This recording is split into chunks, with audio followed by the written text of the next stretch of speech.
আরো একটা বিষয় আসছে, দেখলাম যে রফিকুল ইসলাম মাদানী বক্তা, উনি আর একটা বিয়ে করছেন। আচ্ছা, যদি দ্বিতীয় বিয়ে করে থাকে গুনাহ থেকে বাঁচার জন্য, তাহলে বলেন তো দেখি সে শরীয়তের উপর আছে না নাই? পরিপূর্ণ শরীয়তের উপর আছে না কিছু শরীয়তের উপর আছে?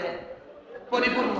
এই রফিকুল ইসলাম মাদানীর এই বিবাহের ক্ষেত্রে কেউ যদি ঠাট্টা করে, উপহাস করে, বুঝলেন, খেয়াল রাখিয়েন, তাহলে তার ঈমান থাকবে না।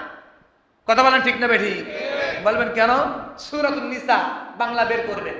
আল্লাহ নিজে বলেছেন, পুরুষের জন্য সমর্থ থাকলে, অর্থনৈতিকভাবে শারীরিকভাবে সমর্থ থাকলে, উভয়ের মধ্যে সমতা আর ইনসাফ বজায় রাখার সমর্থন থাকলে তারা 4টা বিবাহ করতে পারবে। কয়টা? এর জোরে বলেন কয়টা?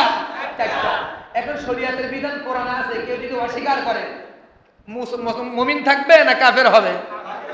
আচ্ছা, একটা ছোট্ট বিধান মুস্তাহাব যেটা শরীয়তে আছে, এই মুস্তাহাব একটা বিষয়কে নিয়ে যদি কেউ ঠাট্টা করে ঈমান থাকবে না। দাড়ি রাখা কেউ বলে সুন্নাত, কিন্তু বাস্তব ওয়াজিব।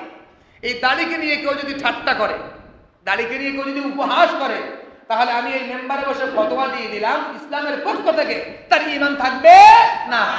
রফিকুল ইসলাম মাদানী কেন, আমার আপনার গ্রামে এলাকায় কেউ যদি ইনসাফ ঠিক রেখে সবটি সমর্থ থাকার পরে 2 বিবাহ করে, তাকে সমাজের মধ্যে আর চোখে দেখা হয়, হয় কি হয় না?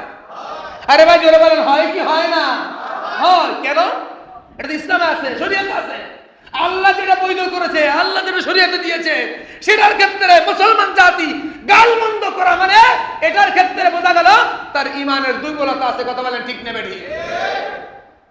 ওই যে রাত যাপন করে, কি বলে ওটাকে, হোটেলের মধ্যে, ক্লাবের মধ্যে, এগুলো করলে দোষ নাই, এগুলো করলে সমস্যা নাই। জেনা করলে, ব্যভিচার করলে, ধর্ষণ করলে দোষ নাই। বিবাহ বৈধরূপী ইসলামের আওতায় থেকে করলে এটা দোষ। কথা বলেন ঠিক নেবে ঠিক? কেমন মুসলমান চিন্তা করেন। এজন্য সাবধান। রফিকুল ইসলাম মাদানী সহ আরো যত মানুষ যদি করে থাকে, কেউ গালমন্দর নজরে দেখবেন না, গালমন্দ করবেন না, উপহাস করবেন না, ঠাট্টা করবেন না, ঈমান থাকবে না। আমি ফতোয়া দিয়ে গেলাম ইসলামের পক্ষ থেকে, সাবধান থেকে। 2 নম্বর, আমরা আলোচনা গিয়েছিলাম যে কাবিলের ব্যাপারে। কাবিল সে ছিল কি ইসলাম বিদ্বেষী, সে এই কথা মানতে পারলো না। তো আল্লাহ পয়গম্বর হযরতে আদম আলাইহিস সালাম পরীক্ষার জন্য তাদের কে বিবাহ করবে সুন্দরী নারীকে, এটার ক্ষেত্রে নির্দিষ্ট হওয়ার জন্য বলে দিলেন, আচ্ছা এক কাম করো, যে জিনিসপত্র আছে তা থেকে তোমরা কুরবানি করো। যদি কুরবানি করো, তাহলে ওই কুরবানির মধ্য থেকে যার কুরবানি কি হবে, কবুল করবে, কবুল হবে, তার সাথে এই আকলিমা নামক সুন্দরী নারীর বিবাহ হবে। আর যার কুরবানি কবুল হবে না, তার সাথে কুস্তিরি লিওয়াজা নামক মেয়ের সাথে বিবাহ হবে। 2 দিন একমত হয়ে গেল, হাবিল আর কাবিল।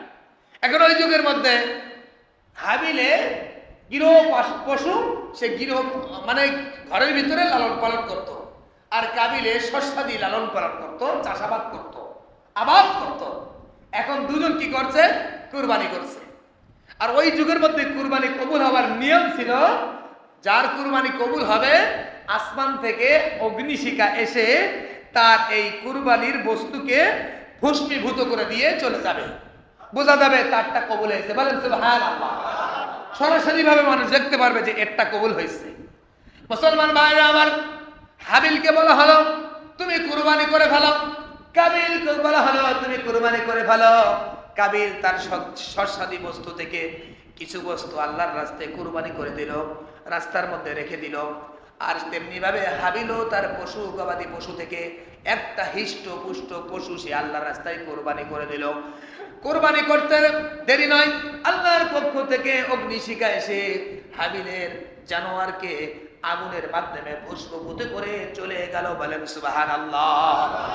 তাহলে এখন বলেন, আসমানি বিধান অনুযায়ী সুস্থরী আর অত্যন্ত সুন্দরী নারীর সাথে বিবাহ হওয়ার নিয়ম আল্লাহর পক্ষ থেকে বিধান আসলো কার ব্যাপারে?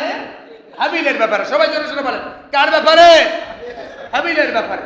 আমরা এখানে আর আলোচনা করব না। তো যাই হোক, লম্বা চড়া আলোচনা। তাহলে কুরবানির প্রথা আদম আলাইহিস সালামের যুগে ছিল কি ছিল না?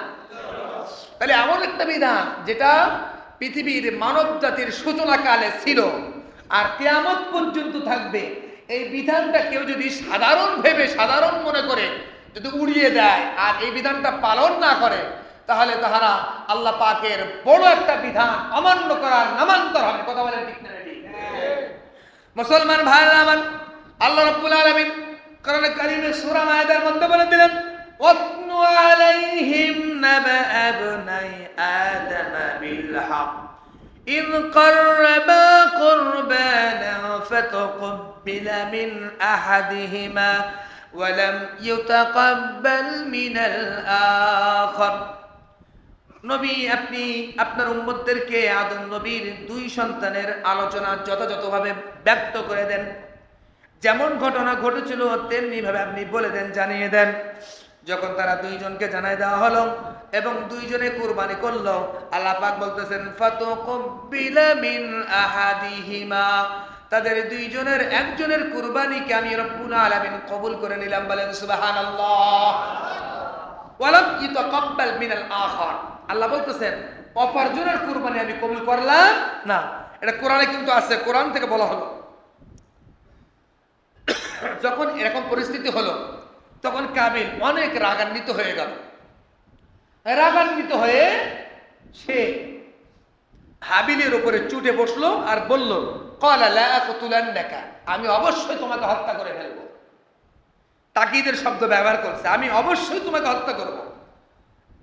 আর তখন ওই হাবিল তার উত্তর দিলে, কি দেখেন, আমাদের পরস্পরের মতো ঝগড়া হয়, বিভেদ সৃষ্টি হয়, যে নেককার পরেশগার ঝগড়া হলে সে চুপ থাকা তার উচিত, অথবা ভালো কোনো কথা ব্যক্ত করা উচিত, যেটা হাবিলে ব্যক্ত করেছে। কাবিলে ভালো কথা বলে নাই, তার উত্তরে হাবিলে বলতেছে, ইন্নামা ইয়াতাকাব্বালুল্লাহু মিনাল মুত্তাকিন।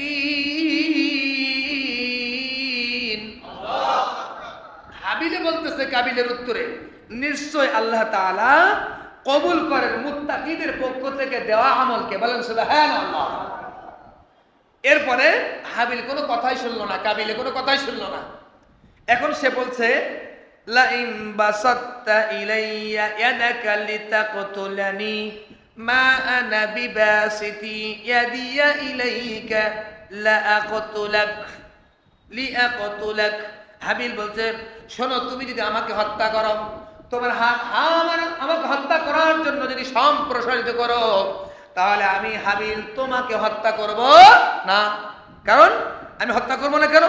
ইন্নী আখাফুল্লাহ রাব্বাল আলামিন। সে বলতেছে, আমি ভয় করি কাকে? হাবিলে বলছে কাবিলকে, তুমি আমাকে হত্যা করলে আমি তোমাকে হত্যা করব না। আমাদের এখান থেকে বুঝতে হবে, কেউ যদি আমাদের সাথে খারাপ ব্যবহার করে, আমরাও খারাপ ব্যবহার করব না। কারণ আমরা কাকে ভয় করি? জোরে বলেন, কাকে ভয় করি? আল্লাহ বলতেছেন, উল্লাহবিতু মিনহা জামিআ ফাইম্মা ইয়াতিয়ান্নাকুম মিন্নি হুদা। আল্লাহ বলতেছেন, ইহবিতু, তোমরা নেমে যাও, মিনহা আই মিন মিনাল জান্নাত, জান্নাত থেকে তোমরা নেমে যাও, জামিআ, সকলে।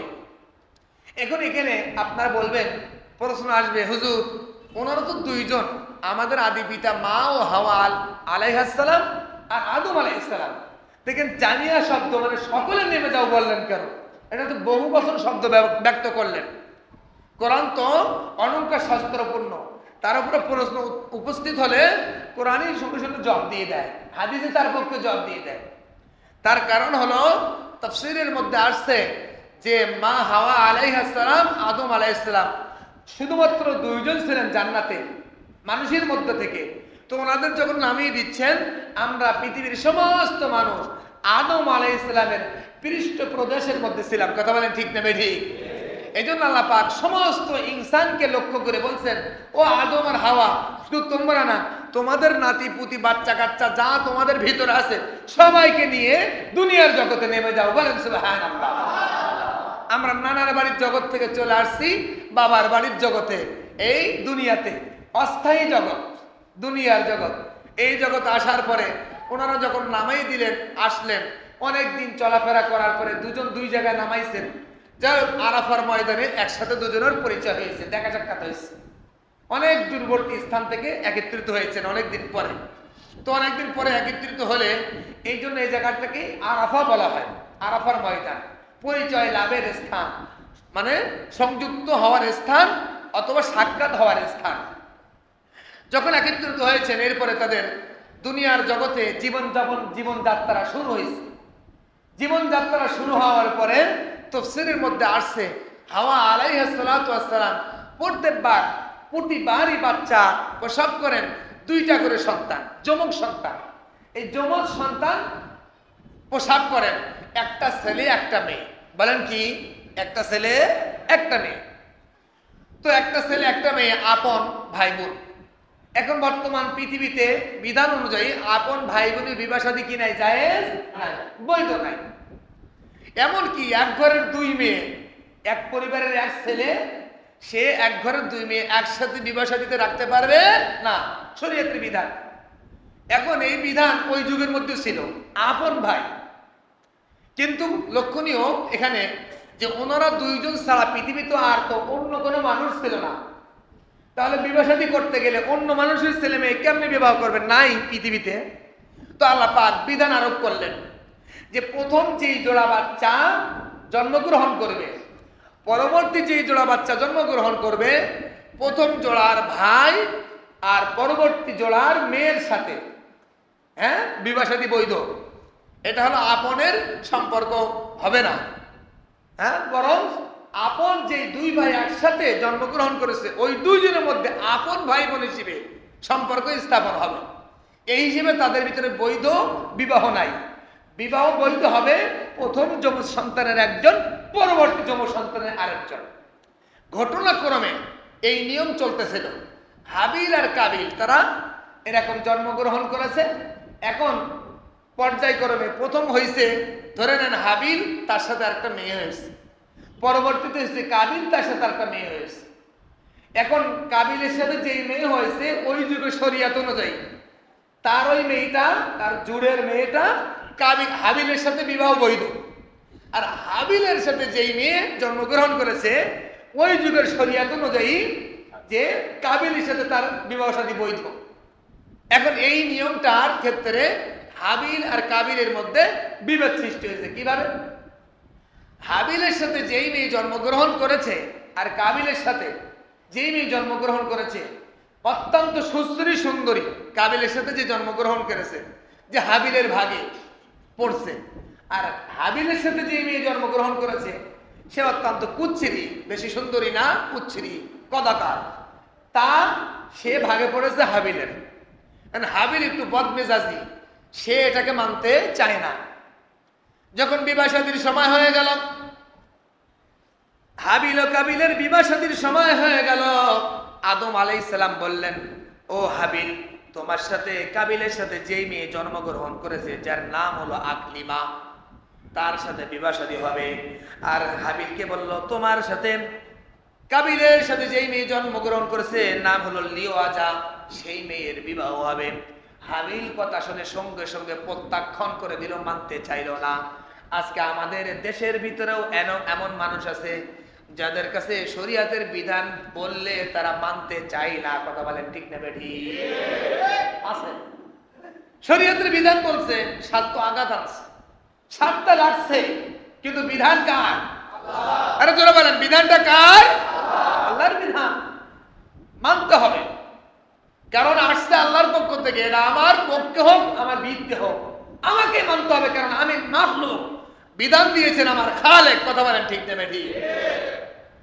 আমরা মুসলমান জাতি, বিশেষ করে বাংলাদেশের বাঙালি জাতি, আমাদের ব্রেনটা, জেহেনটা একটু যাচাই বাছাইয়ের ক্ষেত্রে আমরা আগাই কম, একটু আমাদের ব্রেনটা ওদিকে ঘুরে কম।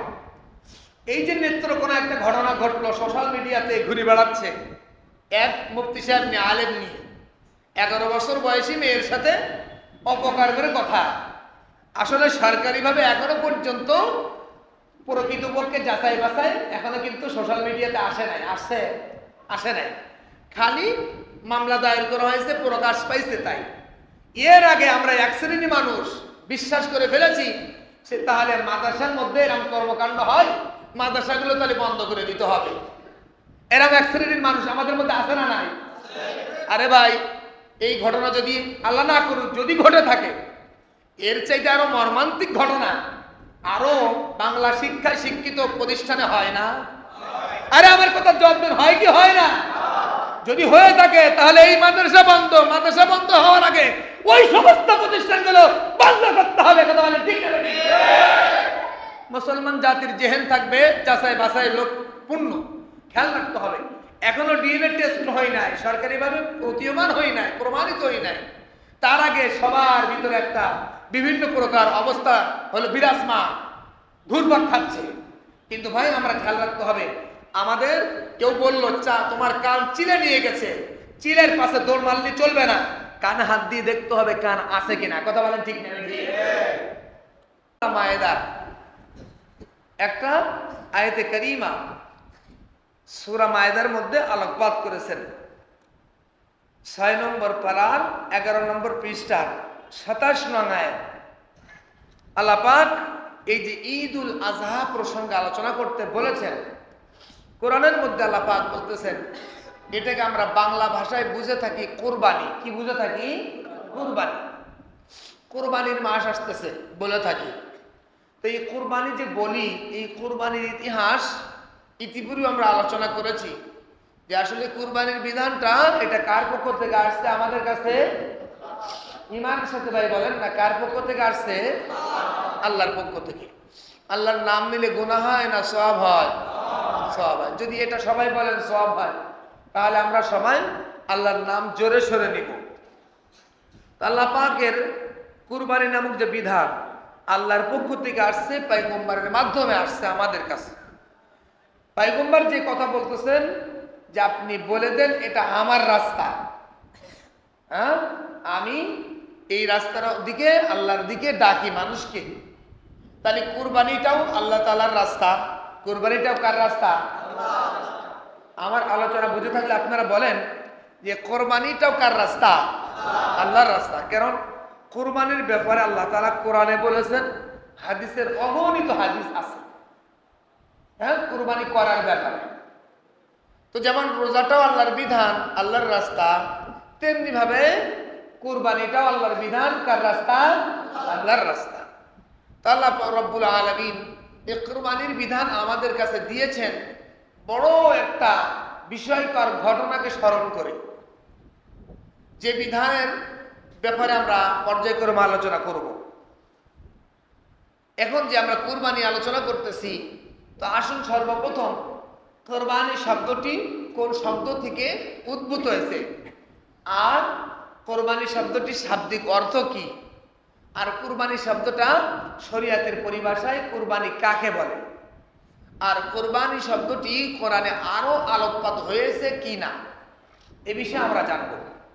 1 নম্বর আছেন, আমরা আলোচনা করব কোরবানি শব্দটি কোরবানুন শব্দ থেকে, কোরবানুন শব্দ থেকে উদ্ভিদ মানে বের হয়েছে, নির্গত হয়েছে। কোরআনুনের ওজনে কোরবানুন, এটা শাব্দিক অর্থ কি? নৈকট্য লাভ করা।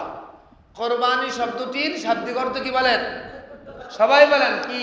নৈকট্য লাভ করা অথবা নিকটবর্তী হওয়া। এখন আমরা কুরবানি করি কার নৈকট্য লাভের জন্য? সবাই বুঝে থাকলে জোরে বলেন, এই বিধানটা আমরা গোশত খাওয়ার জন্য পালন করি না নৈকট্য লাভের জন্য করি? নৈকট্য লাভের জন্য করি। গোশত খাওয়ার জন্য যদি কেউ কুরবানি করে তাহলে তার নৈকট্য লাভ হবে না, কুরবানি তার কবুল হবে না। তাহলে নৈকট্য লাভের জন্য কুরবানি করলে কবুল করবেন কে? এই তো এখন জোর হয়েছে আল্লাহর নাম।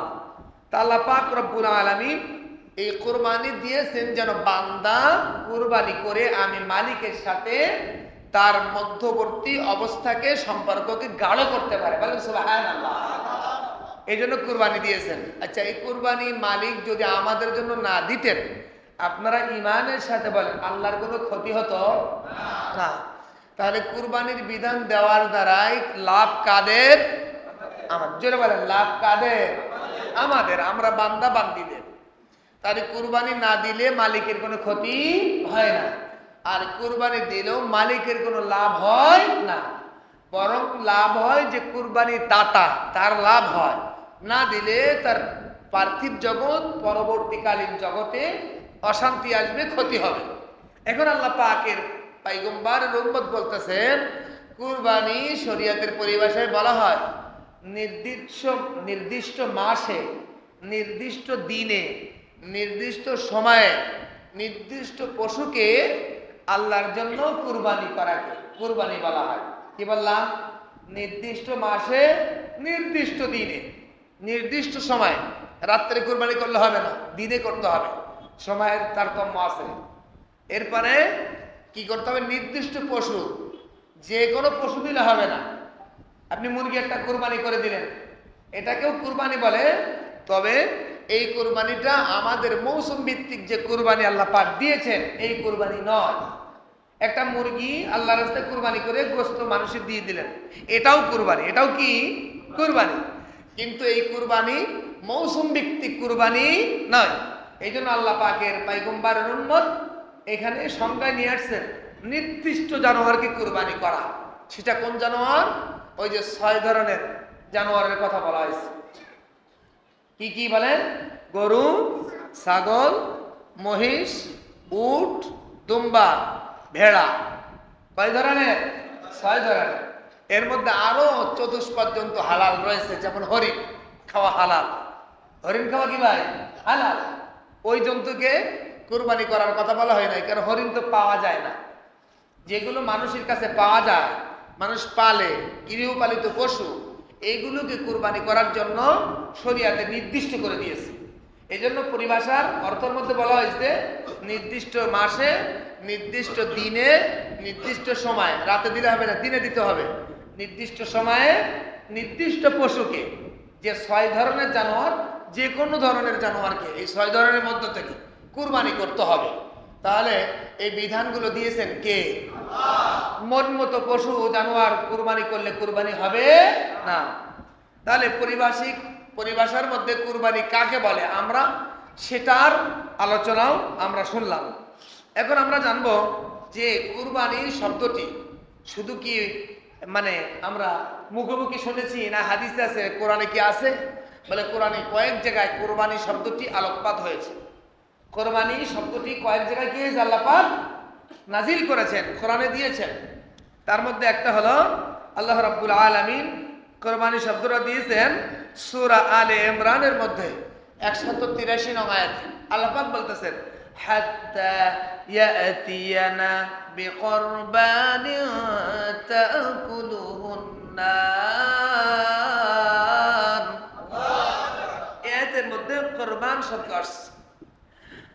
আরো আল্লাহ রাব্বুল আলামিন সূরা মায়দার 6 নম্বর পারার 11 পৃষ্ঠার 27 নং আয়াতের মধ্যে কুরবানি শব্দ উল্লেখ করেছেন। আল্লাহ পাক বলতেছেন ওয়াতলু আলাইহিম নাবা আবনাই আদম বিল হক ইয ক্বাররাবা কুরবানা। এখানে কুরবানি শব্দ উল্লেখ হয়েছে। আর অনেক জায়গায় আল্লাহ পাক কোরআনে কারীমে হাদিসের মধ্যে পিয়ার হাবিব সাল্লাল্লাহু আলাইহি ওয়াসাল্লাম আলোকপাত করেছেন। তো আমরা কুরবানি শব্দটি প্রথম চান্সে কেউ যদি অন্তরে নিয়ে আসে, এটা সাধারণ একটা বিধান, কিন্তু সে অন্তরে এরকম নিয়ে আসলে চলবে না, কারণ এটা সরাসরি কোথায় আছে? কোরআনে আছে। বলেন এই শব্দটি সরাসরি কোথায় আছে? কোরআনে আছে। আবার কোরআনের পরে ধর্মবিধান হলো ধর্মের দলিল, বিধান হলো দলিল, হলো হাদিস, তার ভিতরেও আছে। এই জন্য এটা সাধারণ বিধান মনে করলে আমাদের ভুল হবে। এই বিধানটা অনেক আল্লাহর পক্ষ থেকে অনেক গুরুত্বপূর্ণ একটা বিধান, কুরবানির বিধান। এখন আমরা আলোচনা করব যে কুরবানির বিধানটা, এই নিয়ম নীতিটা, এই ইতিহাসটা কতদিন ধরে পৃথিবীতে এসেছে। শুধু কি উম্মতে মুহাম্মাদের উপরে চাপিয়ে দেওয়া হয়েছে, নাকি এর পূর্বে এই বিধানটা ছিল? সে ব্যাপারে হাদিস ও কোরআনে কারীমের মধ্যে, তাফসীরের মধ্যে, হাদিসের ব্যাখ্যার মধ্যে বিশাল আলোচনা এসেছে, অনেক বিস্তারিত আলোচনা আসছে। আল্লাহ রাব্বুল আলামিন নিজে স্বয়ং বলছেন কুরবানির এই নীতিটা আপনার উম্মতদের মধ্যে জানিয়ে দেন। এটা হলো শুধু আপনার উম্মতের মধ্যে ছিল না, বরং কোরবানি করার এই নিয়ম নীতি আমার পয়গম্বর তাদের আদি পিতা হযরত আদম নবী আলাইহিস সালামের জিন্দেগি বা তার জামানাও সেখানে বিদ্যমান ছিল। বলেন সুবহানাল্লাহ। তারপরে আমরা বলে থাকি মিল্লাতা আবিকুম ইব্রাহিম, ইব্রাহিম আলাইহিস সালাতু ওয়াস সালাম আমাদের জাতির পিতা, আদি পিতা আদম আলাইহিস সালাম, তার যুগেও কুরবানি ছিল, যেটা সূরা মায়েদার 27 নং আয়াত দ্বারা আমরা প্রমাণ করব। আর ইব্রাহিম আলাইহিস সালাতু ওয়াস সালামের যুগ তার থেকে আরো শত শত বছর পরে, পয়গম্বরের আরো শত শত বছর পূর্বে, হ্যাঁ, সে যুগের মধ্যেও আল্লাহ পাক কুরবানি দিয়েছিলেন। সে যুগেও কুরবানির ইতিহাস ছিল, কুরবানি করার নিয়ম নীতি ছিল। তো এখন আমরা আলোচনা করব যে আদম আলাইহিস সালাতু ওয়াস সালামের যুগে কুরবানি ছিল কেমনে, কিভাবে। এটা প্রসিদ্ধ একটা ঘটনা, আলোচনা আপনারা জানেন। এই পৃথিবীতে আমরা মানুষ বর্তমানে 800 থেকে 900 কোটি মানুষ সারা পৃথিবীতে বাস করে, কিন্তু কোন এক সময় পৃথিবীতে মানুষ ছিল না, মাত্র আল্লাহ রাব্বুল আলামিন এই মানুষের বিস্তার লাভের জন্য, বিস্তার করানোর জন্য, বিস্তার ঘটানোর জন্য জান্নাতের মধ্যে আদম আলাইহিস সালাতু ওয়াস সালাম, হাওয়া আলাইহা সালাতু ওয়াস সালামকে দুজনকে কুদরতি হাত দিয়ে সৃষ্টি করে জান্নাতে তাদের বসবাস স্থল করে দিয়েছিলেন। তো জান্নাতে বসবাস করার স্থল করে দেওয়ার পরে আল্লাহ পাক তার এলেমের মধ্যে ছিল যে আমি এদেরকে দুনিয়াতে আবার নামাই দিব, দিয়ে সেখানে মানব জাতির বিস্তার ঘটাবো, সেখানে তাদের উপরে আমার দিন কায়েম করব, তাদের উপরে আমার একত্ববাদের বিধান ছড়াই দিব, তারা আমার দিন প্রচার প্রসার করবে, সেটা হবে তাদের পরীক্ষার ময়দান। আর সেখান থেকে ওই যুগ আবার শেষ করে পেরিয়ে যে জান্নাতে বর্তমানে আমি আদম হাওয়াকে রাখতেছি, ওই জান্নাতে আবার পুনরায় চলে আসবে। বলেন সুবহানাল্লাহ। এটা আল্লাহর ইলমে আছে, আল্লাহ আগে থাকতে শখ করা, তৈরি করা মালিকের। তো আদম আলাইহিস সালাতু ওয়াস সালাম, হাওয়া আলাইহাস সালাম আমাদের মা জননী আর আমাদের পিতা দুইজনকে জান্নাতে রাখলেন সৃষ্টি করে।